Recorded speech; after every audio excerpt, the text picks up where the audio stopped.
took 8 minutes or longer to boil, and that was not at the highest setting.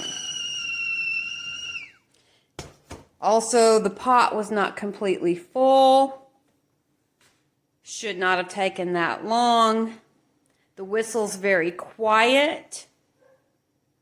The lid is very tight fitting, but this part here is not the greatest.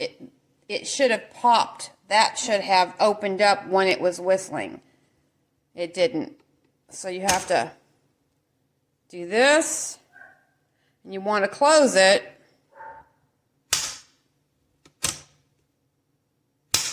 You can see closing it is very stiff.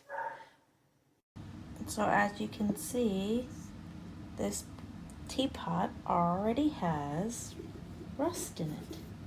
Barely bought it. Tried to scrub it off. Does not come off. I've had it maybe a week. It's July 28th, and I want to say it arrived on July 20th.